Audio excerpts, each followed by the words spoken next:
Hello दोस्तों, एक बार फिर आप सभी का स्वागत है आपके अपने चैनल ग्रेस एकेडमी पर, जहां आप तैयारी करते हैं TGT PGT LT grade mathematics subject से ऑल ओवर इंडिया माध्यमिक शिक्षा के जितने भी एग्जाम होते हैं उन सब के लिए हम आपके लिए एक सीरीज चला रहे हैं जो कि यूथ सॉल्यूशन की है।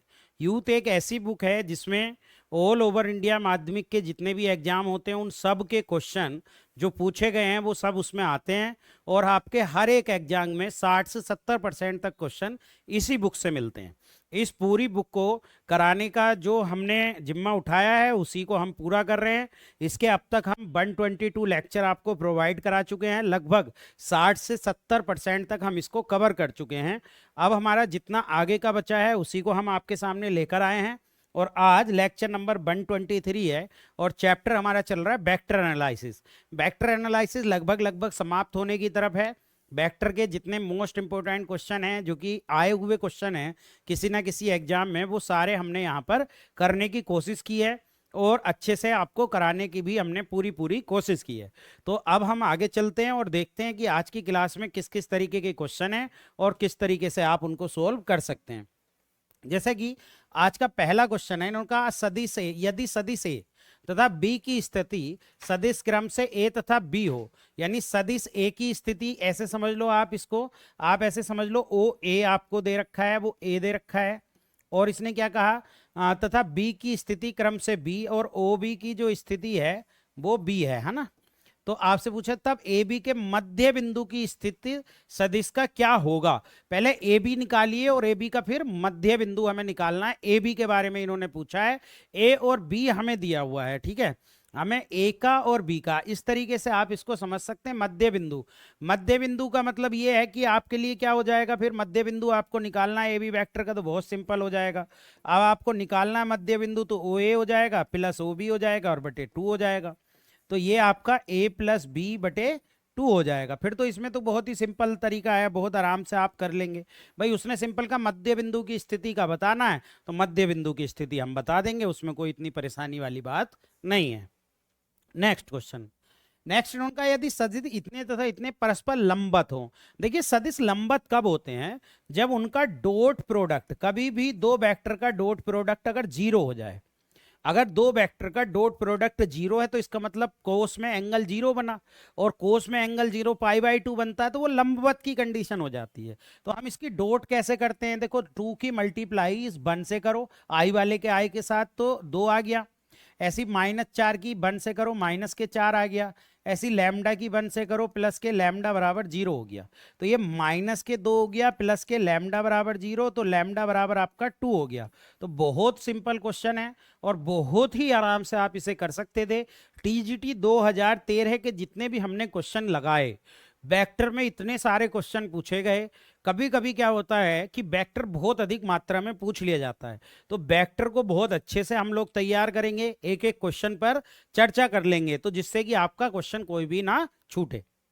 चलिए नेक्स्ट क्वेश्चन है उनका, सी का मापांक। देखिए मापांक फिर वही टीजीटी 2013, तो इससे भी आसान क्या पूछ सकता है, मापांक का मतलब मॉडुलस पूछा है।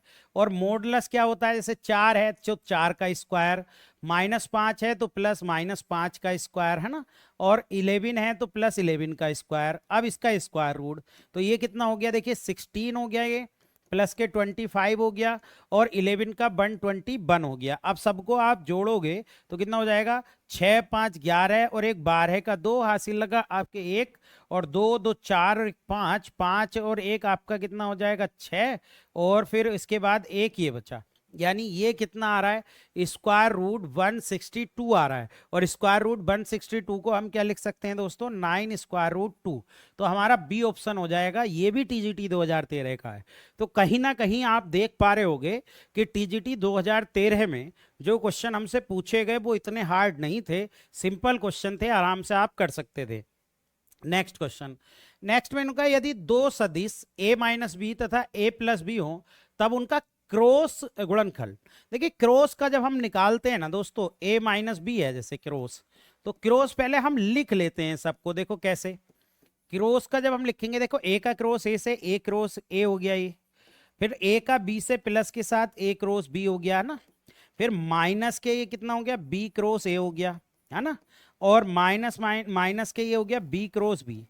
अब देखिए ए सेम नंबर का क्रॉस 0 होता है और प्लस इसको हम ए क्रॉस बी ही लिख दें, और इसको विद अगर उलट लें हम, यानी अगर हम लिखें ए क्रॉस बी को, तो हम ए क्रॉस बी को क्या लिख सकते हैं, माइनस बी क्रॉस ए लिख सकते हैं।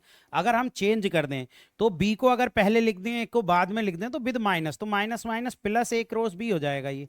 और ये देखिए फिर सेम नंबर का क्रॉस 0 हो गया, तो ये कुल मिला के 2 ए क्रॉस बी हमारा बन गया। ये भी बहुत ही सिंपल क्वेश्चन था, विद इन सेकेंड आप लगा सकते थे, और ये भी हमारा टीजीटी 2013 में ये हमसे पूछा गया। तो सिंपल क्वेश्चन था, कर सकते थे, मैं समझता हूं इसमें तो कोई दिक्कत नहीं आनी चाहिए थी। नेक्स्ट क्वेश्चन, इन्होंने the vector P Q R are coplanar if and only if. देखिए कोप्लेनर की कंडीशन होती है कि उसमें बॉक्स जो होता है पी क्यू आर का वो आपका 0 हो जाता है ना, कोप्लेनर की कंडीशन। तो इसको हम जो लिखते हैं वो लिखते हैं P dot Q cross R, है ना, P dot Q cross R 0, यानी पी आप इसको जो है एक तरीका और भी है, हम इसको और कैसे लिख सकते हैं इनमें से, यानी डॉट प्रोडक्ट जो आ रहा है, अगर हम डॉट प्रोडक्ट को देखें तो हमारा डॉट प्रोडक्ट कौन सा बन रहा है, सी वाला। इसको हम ऐसे भी लिख सकते हैं कि पी क्रॉस भाई आर, देखो इसको आप कैसे लिख सकते हो, मेरी बात समझो, इसे क्रम से लिखा जाता है। जैसे इसको हम लिखेंगे आर पहले लिख दो, कोई दिक्कत नहीं, आर के बाद पी आना चाहिए, पी के बाद क्यू, तो ये भी सेम वैल्यू होती है।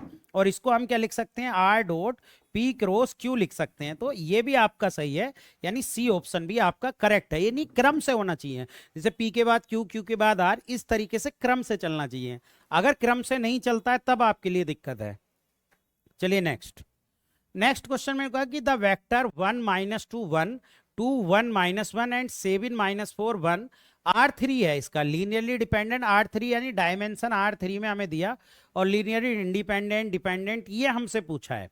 तो जब ये हमसे पूछा है तो इसमें हम क्या काम करें, इसका सबसे पहले इसमें हम क्या निकाल देते हैं, इसका आप 1 -2 1 और 2 1 -1, यानी डिटर्मिनेंट की वैल्यू चेक करते हैं, -4 और 1 क्या आ रही है डिटर्मिनेंट की वैल्यू। तो देखो 1 और ये बन गया 1, और माइनस के प्लस हो गया, फिर माइनस के 4 हो गया, और माइनस माइनस प्लस के 2 हो गया, और 2 होने के बाद ये कितना हो गया 2, और माइनस माइनस प्लस के 7, फिर इसके बाद प्लस के 1 हो गया, 1 के बाद कितना हो गया माइनस के 4 दूनी 8, और माइनस के 7 हो गया। तो ये कुल मिला के कितना हो गया, माइनस के 3 ये हो गया, 7 दूनी 14 दूनी आपके लिए 7 और 2 9, सॉरी 9 और दूनी 18 हो गया वो, और ये कितना हो गया माइनस के देखोगे तो 7 और 8 15, तो ये 0 आ रहा है भाई, यानी माइनस के कितना हो गया ये 18 प्लस के 18। अब डिटर्मिनेंट की वैल्यू क्या आ गई 0, और डिटर्मिनेंट की वैल्यू अगर 0 आ गई तो इसका मतलब लीनियरली डिपेंडेंट है नी, है ना, रेखीय। तो ये हम देखते हैं कि लीनियरली डिपेंडेंट के लिए डिटर्मिनेंट की वैल्यू क्या आती है 0।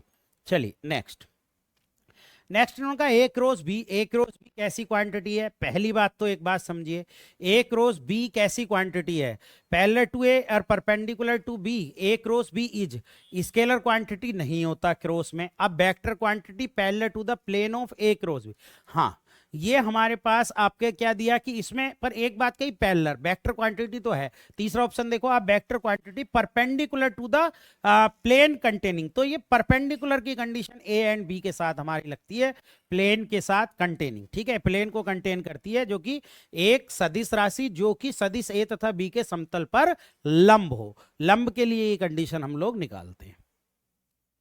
नेक्स्ट है, अब देखिए जैसे इसका क्या है, एक सिंपल सा फॉर्मूला होता है कि ए क्रॉस बी का जो मोड का स्क्वायर है प्लस ए डॉट बी के मोड का जो स्क्वायर है वो ए के मोड का स्क्वायर और बी के मोड का स्क्वायर होता है ना।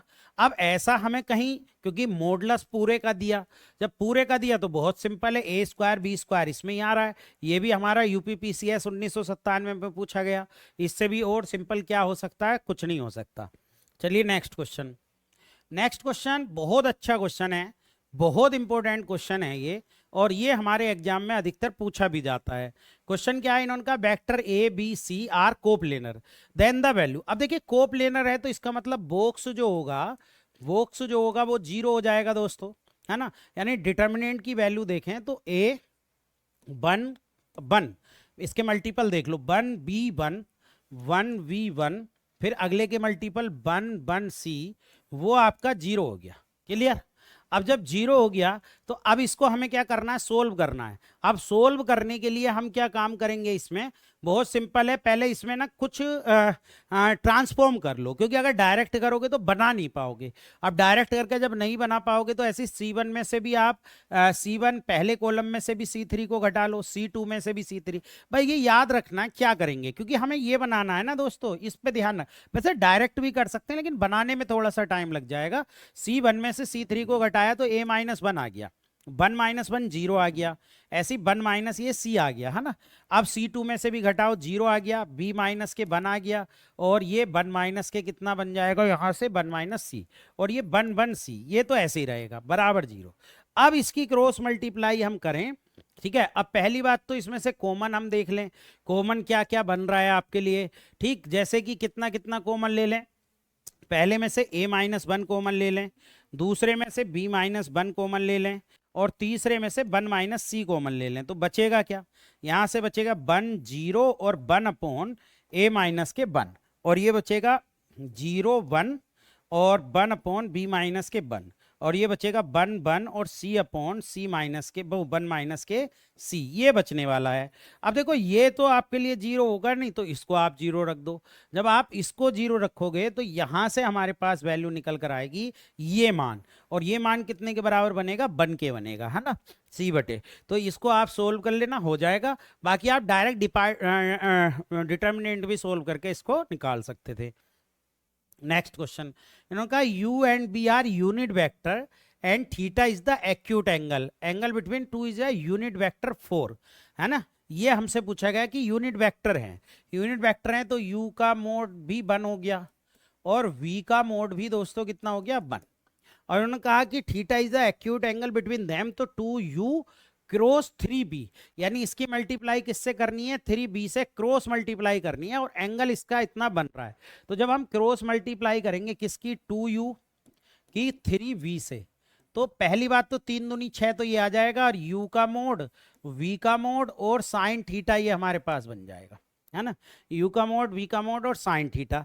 अब ये क्या कहा इसने, ये बात समझो, ये कहा इज अ यूनिट वेक्टर, ये भी आपका क्या बन रहा है, यूनिट वेक्टर बन रहा है। तो यूनिट वेक्टर यानी इसको 1 के बराबर रख दो, 1 के बराबर, तो ये भी 1 है ही पहले से, 6 × 1 और साइन थीटा बराबर 1, तो साइन थीटा बराबर 1/6। अब 1/6 किससे लेस देन है, 1/2 से भी, लगभग लगभग ये 16 डिग्री के आसपास आपका बन रहा है। तो every 1 value, exactly 1 value of theta, केवल एक मान, भाई एक ही मान तो आया ये थीटा का 1/6, तो ये एक मान के लिए हो जाएगा, बस सिंपल। चलो नेक्स्ट क्वेश्चन, कहा कि द वेक्टर इतना इतना इतना कोप्लेनर, भाई कोप्लेनर की कंडीशन है तो बॉक्स ABC को आप क्या रख दोगे दोस्तों, 0।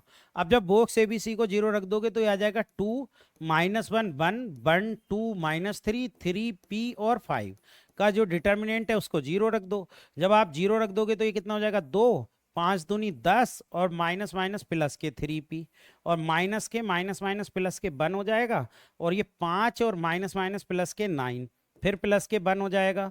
1 होने के बाद ये P माइनस के आपका कितना हो जाएगा, 3 दूनी 6 बराबर 0। अब इसको सोल्व कर लो, कितना हो गया ये 20 + 6P और +14 और प्लस के P माइनस के 6 बराबर 0, ये हो गया 7P, 7P ये हो गया, और आपके लिए 20 और -6 14, 14 दूनी 28 ये हो गया बराबर 0। तो 7P का मान दोस्तों माइनस के 28 हो गया, यानी ये माइनस के 4 बार, यानी P का मान माइनस के 4 आ गया। तो आपका आंसर कौन सा हो गया, ए ऑप्शन आपका आ गया -4। तो सिंपल था, बट डिटर्मिनेंट को सोल्व करना था। आई थिंक ये आप सभी कर सकते हैं।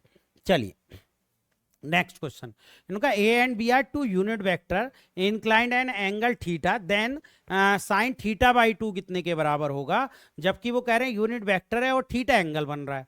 जब यूनिट वेक्टर है और थीटा एंगल बन रहा है तो हमें अब इसमें क्या कहा कि इनने एक चीज की इसमें थोड़ी सी आपको देखना पड़ेगा कि आपको इसमें क्या है कि स्क्वायर हमको खोलना पड़ेगा, जैसे कि हम साइन θ/2 निकाल रहे हैं, और एंगल भाई यूनिट वेक्टर है तो इसका मतलब A का मोड भी 1 है, B का मोड भी 1 है ना। और आप देखें यहाँ पर तो a माइनस बी या a प्लस बी, भाई थीटा साइन थीटा में बनाना है। अब देखिए माइनस का जो कोस थीटा होता है उस बात को समझो, जब हम तोड़ते हैं उसको, तो अगर कोस थीटा को हाफ एंगल में तोड़ें, क्योंकि साइन थीटा बाई 2 है, और उसे हाफ एंगल में तोड़ेंगे कोस को, तो माइनस के साथ जब होगा, या मेरा कहने का मतलब क्या है समझो, जो कोस थीटा होता है वो 1 minus 2 sine square theta by 2 होता है। तो हम उस हिसाब से, क्योंकि साइन थीटा तो विद माइनस से मल्टीप्लाई करके वो प्लस में चला जाएगा, तो असल में क्या हुआ, इसमें हमें जो तोड़ना पड़ेगा, इसमें हमें ए माइनस बी का होल स्क्वायर ये हमें देखना पड़ेगा, मोड का स्क्वायर, तो वो हो गया ए के मोड का स्क्वायर प्लस बी के मोड का स्क्वायर माइनस के 2 ए का मोड बी का मोड और कोस थीटा। अब जब ये सब 1 हो गया, 1 प्लस 1 माइनस के 2 कोस थीटा है ना, तो ये 2 माइनस के 2 कोस थीटा, यही मैं कह रहा था कि यहां से जब आप हाफ एंगल में तोड़ोगे तो 2 साइन स्क्वायर ये थीटा बाई 2 हो जाएगा, तो ये कैंसिल, तो ये 4 साइन स्क्वायर थीटा बाई 2 हो जाएगा। तो यहां से हम देखेंगे ए माइनस बी के मोड का स्क्वायर, 4 को इधर ले आए, तो ए माइनस बी के मोड का स्क्वायर बटे 4 बराबर साइन स्क्वायर थीटा बाई 2। तो यहां से साइन थीटा बाई 2 का जो मान हो जाएगा वो ए माइनस बी का मोड बटे 2 हो जाएगा। अब ऐसा तो कुछ है नहीं ऑप्शन में, तो इसमें से कोई नहीं, यानी कि डी आपका ऑप्शन करेक्ट हो जाएगा। नेक्स्ट उन्होंने कहा कि the direction cosine of the vector art. देखिए डायरेक्शन कोजाइन में कुछ नहीं है, जो देखिए 3 है, 3 और बटे स्क्वायर रूट, देखिए 3 का स्क्वायर इसका स्क्वायर प्लस इसका भी डिस्टेंस का मतलब है इससे -4 का स्क्वायर 5 का स्क्वायर, ये कोमा, ऐसे ही आपका -4 फिर डिस्टेंस वही 3 का स्क्वायर प्लस -4 का स्क्वायर प्लस 5 का स्क्वायर कोमा, ऐसे ही 5 वो आ गया और अपॉन स्क्वायर रूट 3 का स्क्वायर प्लस -4 का स्क्वायर और प्लस 5 का स्क्वायर, तो ये कितना हो गया 3। अब देखो 9 16 25 25 25 50, 50 को हम क्या लिख सकते हैं, 5 स्क्वायर रूट 2 लिख सकते हैं, -4 बटे 5 स्क्वायर रूट 2 लिख सकते हैं, 5 बटे 5 स्क्वायर रूट 2 लिख सकते हैं। तो आपका 5 से 5 कैंसिल हो गया और बाकी सारे ऑप्शन आपका ये वाला आपका मैच। तो ये बहुत ही सिंपल क्वेश्चन है, डायरेक्शन कोजाइन में कुछ होता नहीं है। ओरिजिन से जो डिस्टेंस होती है, अगर एक वेक्टर दिया तो डिस्टेंस को आप लोग उससे क्या कर देंगे, डिवाइड कर देंगे और आपका आंसर बिल्कुल करेक्ट आ जाएगा। नेक्स्ट क्वेश्चन उनका ए वेक्टर है बी वेक्टर है, देन इतना दे रखा है, तो लैम्डा का मान देखिए ए प्लस बी का हम देखेंगे तो 1 + 1 2i। देखिए पहले ए प्लस बी निकालिए, ए प्लस बी क्या हो गया 2i हो गया प्लस के 2j हो गया प्लस के लैम्डा प्लस 1k हो गया। अब जब इसका मॉडुलस हम निकालने लगेंगे तो इसका modulus square root 4 + 4 plus lambda plus 1 का स्क्वायर हो गया। ऐसे ही अगर हम ए के मोड का स्क्वायर देखें तो square root 1 + 1 plus lambda square हो गया, और बी के मोड का स्क्वायर देखें, बी का मोड देखें तो 1 + 1 + 1 हो गया। तो अब जब इनको बराबर रख रहे हैं, यानी कंडीशन है ए प्लस बी का मोड बराबर है ए का मोड प्लस बी के मोड के, है ना, इतना ही तो है ना। तो अगर जब हम इसको रखेंगे यहां से तो ये कितना हो जाएगा, फिर इसमें से सेटिस्फाइड ही कराने में फायदा ही हो गया। 4 4 8 प्लस लैम्डा प्लस 1 का होल स्क्वायर बराबर ए का मतलब ये हो गया 2 प्लस लैम्डा स्क्वायर प्लस ये कितना हो गया 3। अब देखिए ये ना ऐसे करने जाओगे तो टाइम लगेगा, टाइम वेस्ट होगा, तो सबसे आसान तरीका क्या कि ऑप्शन से सेटिस्फाइड करा ले। जैसे -1 कराएं तो -1 में ये 0 बन जाएगा, ये स्क्वायर रूट 8 हो जाएगा बराबर -1 यानी स्क्वायर रूट 3 प्लस, इससे तो कुछ हासिल हो नहीं रहा। 1 कराओ, 1 कराने से क्या होगा, देखो 1 + 1 2 हो जाएगा, 2 का स्क्वायर 4 8 4 12 12 और 1 का स्क्वायर 1 हो जाएगा square root 3 plus square root 3, तो ये 2 स्क्वायर रूट 3 हो गया, और इसको भी 4 × 3 करके 2 स्क्वायर रूट 3 रख सकते हैं, तो बराबर आ गया, यानी कि लैम्डा बराबर 1 से। तो आप सेटिस्फाइड करा लें, पूरा सोल्व करने से अच्छा है कि आप सेटिस्फाइड उसको कर लें। नेक्स्ट क्वेश्चन देखिए, नेक्स्ट क्वेश्चन इन्होंने कहा कि A B the vector, then आप ये बताइए कि ये 0 यानी ये कितने के बराबर होगा। अगर कोई ए वेक्टर है ए क्रॉस आई के मोड का स्क्वायर, और ये हमें बताना, देखिए इसमें कुछ मत करो, ए की जगह आप आई रखो, देखो इससे क्या फायदा होगा, देखो आई क्रॉस आई हो गया प्लस आई क्रॉस जे के मोड का स्क्वायर हो गया प्लस आई क्रॉस के मोड का स्क्वायर हो गया, कोई दिक्कत नहीं, ये 0 हो गया प्लस ये के बचा आपके पास, के हो गया, के मोड का स्क्वायर बना गया प्लस आई क्रॉस आई बचा, आई का भी मोड का स्क्वायर 1, 2 आ गया, 2 आई लिख सकता हूँ इसको, है ना, 2 ए, भाई आई तो हमने ए माना था उसको, अगर आप आई की फॉर्म में माने, क्योंकि ये भी आई के फॉर्म में ये भी, तो जब लिखेंगे तो 2 ए, 2 आ रहा है ना, बस 2 ए, 2 ए मतलब ए का मोड देखो स्क्वायर है ना ये, तो आई यहाँ रख देंगे तो आई का भी स्क्वायर आपका 1 की फॉर्म में आ जाएगा, मोड का स्क्वायर होता है ये, तो ये भी 1 हो जाएगा, तो 2 ए स्क्वायर। बहुत सिंपल है, ऐसे करेंगे तो आपका टाइम भी बचेगा और एग्जाम में फिर आपको कोई दिक्कत इसमें नहीं होगी। चलिए नेक्स्ट क्वेश्चन। नेक्स्ट में कहा कि ए बी है, देन ए क्रॉस बी का मोड। सबसे पहले ए क्रॉस बी निकालिए, तो ए क्रॉस बी कितना हो जाएगा, आई जे के आपका 1 2 माइनस के 2 2 3 माइनस के 1, और जब आप इसको करेंगे आई ये कितना हो गया माइनस के 2 माइनस माइनस प्लस के 6 हो गया, माइनस के जे हो गया, और माइनस के 1 ये हो गया, माइनस माइनस प्लस के आपका 4 हो गया, और प्लस के साथ जब आप देखेंगे तो ये 3 माइनस के 4 हो गया, है ना, 3 माइनस के 4, तो ये कितना हो गया 4 आई हो गया, ये माइनस के 3 जे हो गया, और फिर माइनस के वो के हो गया।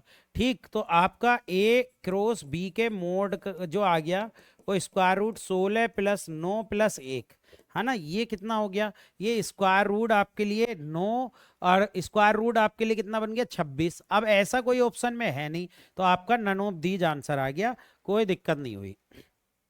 नेक्स्ट ये कह रहे हैं ए और बी के बीच के कोण का कोजाइन, कोस थीटा क्या होता है, कोस थीटा होता है ए डॉट बी बटे ए के मोड और बी का मोड। सबसे पहले डॉट करिए, 2 का 6 से 12 हो गया, 2 का -3 से -6 हो गया, -1 और -2 ये हो गया, मोडलेस में होता है ना। फिर इसकी जो दूरी है ये ए के मोड का कितना बन जाएगा, ये 4 + 4 + 1 है ना, 2 का स्क्वायर -1 का, तो ये 3 हो जाएगा। बी का मोड भी निकाल लो, ये हो गया 36 प्लस के 9 प्लस के 4 यानी 49, और 49 का कितना हो गया 7, तो ये हो गया आपके लिए 3 × 7। ऊपर क्या बचा, ऊपर बचा 12 में से 4 बचने वाला है ना, 12 -8 4 4/21 हो गया, है ना। अगर 4/21 की फॉर्म में अगर हम देखें तो ये ऑप्शन हमारा करेक्ट है। तो बहुत सिंपल था, बहुत आराम से आप कर ही लेते, इसमें इतनी बड़ी कोई भी बात इसमें नहीं थी। नेक्स्ट क्वेश्चन, इन्होंने कहा A B C D E F एक समषष्टभुज है। समषष्टभुज मतलब जिसकी भुजा सब बराबर हैं, A B plus A C plus A D, A E और ए एफ का जो सम है वो लैम्डा ए डी के बराबर आ रहा है ना। समषष्टभुज है, पहले डायग्राम बनाना ही पड़ेगा, बिना डायग्राम के काम होगा ही नहीं। समषष्टभुज की फॉर्म बना लो, है ना, समषष्टभुज, क्योंकि 1 2 3 4 5 और इसको ऐसे मिला दो। अब देखो यहां से इनको नाम दे दो भाई, समषष्टभुज है तो ए बी, है ना, ऐसे है ये ए बी सी डी ई और एफ। जब हम इनको मिलाएंगे, यानी हमने क्या है, ए बी देखिए, ए बी इसमें है, ए बी ए सी ए सी ए सी, है ना, ए सी ये आपकी डायरेक्शन हो गई, और ए डी को भी मिलाओ, ये डायरेक्शन हो गई। फिर इसके बाद ए ई को मिलाओ, ए ई की डायरेक्शन ये हो गई। फिर इसके बाद ए एफ को मिलाओ, ए एफ की डायरेक्शन ये हो गई, और बचा क्या, ए डी की फॉर्म में लाना, है ना। ये हमारे पास सब आ गया। जब हमारे पास ये सब आ गया, यहाँ से ए डी से लेकर ए एफ है क्या, हाँ ए एफ है, तो इसको खींचने की जरूरत क्या थी भाई, हमने क्या करा, हमने भी गलती कर दी, कोई बात नहीं, गलती होती रहती है, गलतियों से सीखना सबसे बड़ी बात है ना। तो ये हमारे पास हो गया, यानी हमारे पास ए बी है, ए सी है, ए डी है, ए ई है और ए एफ है।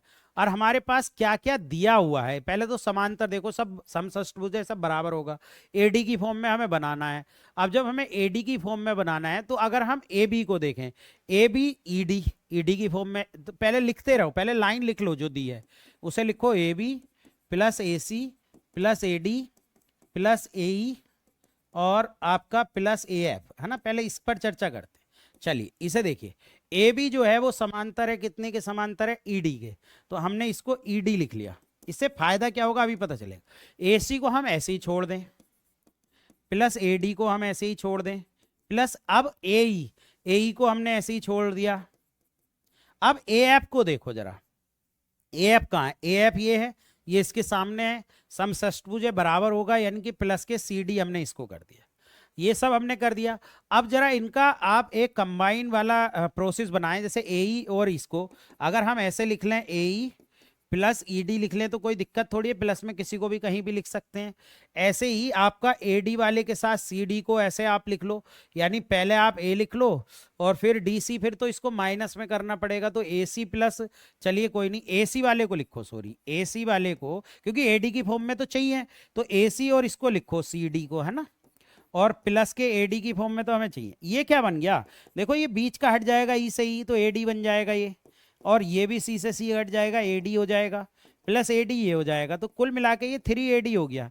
और इसकी कंपेयर किससे करनी है, लैम्डा के एडी से, है ना, तो यहाँ से लैम्डा की जो वैल्यू आ गई वो 3 आ गई मेरे दोस्त, यानी क्या आ गई, 3 आ गई। तो बहुत सिंपल था, बहुत आराम से कर लेते, बस आपको देखना क्या है कि ईडी की फॉर्म में कैसे कन्वर्ट करना है, बस ये देखना था। नेक्स्ट क्वेश्चन, का एक बल इतने तथा इतने पर लगाया था बिंदु के परित्य आघूर्ण। देखिए सबसे पहले देखिए मैंने इतने क्वेश्चन करा दिए इसके कि ये जो एफ वेक्टर है 3i है, प्लस के 2j है, माइनस के 4k है, और ये किस बिंदु पर लग रहा है, बिंदु पर इतने पर लग रहा है, देखिए 1 माइनस के 1 और 2, है ना, और किसके आघूर्ण लग रहा है, 2 माइनस के 1 3, इतने के लग रहा है। तो आर वेक्टर हम निकालते हैं जिस बिंदु पर लगता है और जिसके सापेक्ष लगता है उसको घटा दो, 1 में से 2 को घटाओ, माइनस के आई आ गया, माइनस माइनस प्लस के 0j हो गया, 2 में से 3 को घटाओ, माइनस के k हो गया, और एफ आपको दे ही रखा है, एफ हो गया 3i प्लस के 2j और माइनस के 4k, है ना। तो हमें आघूर्ण निकालने के लिए आर क्रॉस एफ निकालना होता है, तो आर क्रॉस एफ आई जे के, ध्यान रखना बिंदु में से इसको जो जिसके सापेक्ष लगता है उसको घटाना होता है, तो -1 0 -1 3 2 माइनस के 4। अब इसका हम क्या कर देंगे, डिटर्मिनेंट को क्या कर देंगे, सोल्व कर देंगे। डिटर्मिनेंट सोल्व करके हमारा क्या आ जाएगा, आई, देखिए 0 माइनस माइनस प्लस के 2 माइनस के j, और ये आ जाएगा माइनस माइनस प्लस 4, 4 प्लस 3 हो जाएगा, और प्लस के के साथ आपका के साथ कितना आ जाएगा, माइनस के 2 हो जाएगा, और ये 0 हो जाएगा। तो कुल मिला के 2i माइनस के 7j और माइनस के 2k। ऐसा भी कोई ऑप्शन है कि हाँ जी सब सी ऑप्शन है, तो आपका सी ऑप्शन इसका क्या हो जाएगा, करेक्ट हो जाएगा। नेक्स्ट क्वेश्चन, इन्होंने कहा यदि किसी त्रिभुज के शीर्ष इतने हैं तब त्रिभुज का क्षेत्रफल। देखिए शीर्ष हमें दे रखे हैं ना, त्रिभुज के शीर्ष क्या है, ए बी सी, है ना, शीर्ष क्या दे रखे हैं, हमें दे रखा है 1 1 2 दे रखा है, और बी जो दे रखा है 2 3 5 दे रखा है, और 1 5 5 दे रखा है। आपको कुछ नहीं करना, ए बी वैक्टर निकालना है, तो ए बी वैक्टर क्या है, बी में से ए को घटा दो, तो 2 में से 1 गया, आई बचा, 3 में से 2 गया, प्लस 3 में से 1 गया, सॉरी 2j बचा, 5 में से 2 3k बचा, है ना। ऐसी ए सी वैक्टर निकाल दो, ए सी सी में से 1 माइनस 1 0i हो गया, 5 में से 1 गया 4j हो गया, और 5 में से 2 गया 3k हो गया।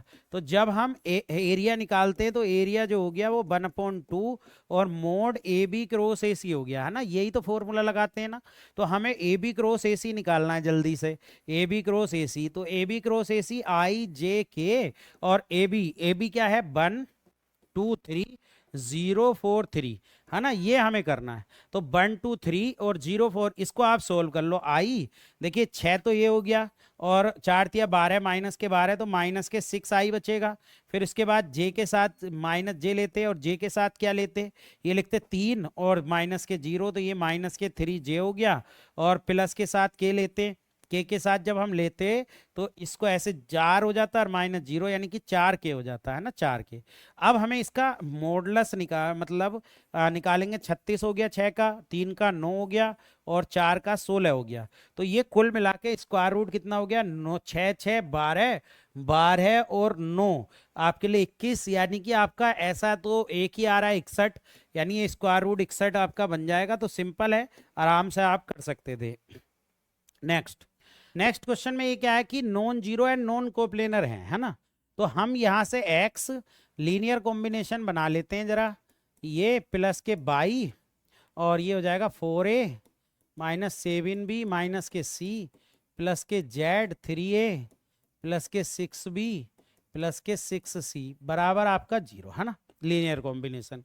तो यहां से a के साथ कॉमन लेंगे तो x प्लस 4y प्लस के 3z, है ना, एक b कॉमन ले लो, b लोगे तो माइनस के x और माइनस के 7y और प्लस के 6z, और प्लस के यहाँ से c कॉमन ले लो, तो c के साथ x ये हो गया, माइनस के y ये हो गया, प्लस के 6z। अब सबको जरा 0 रखो, तो आप x प्लस 4y प्लस के 3z बराबर 0, और माइनस के एक्स माइनस के 7y प्लस के 6z बराबर 0, x minus by plus 6z बराबर 0। इसे सोल्व जब करोगे तो यहाँ से x 0 बाई 0 और z 0 आ जाएगा, तो इसका मतलब कोप्लेनर की कंडीशन बन जाएगी। ठीक है जी।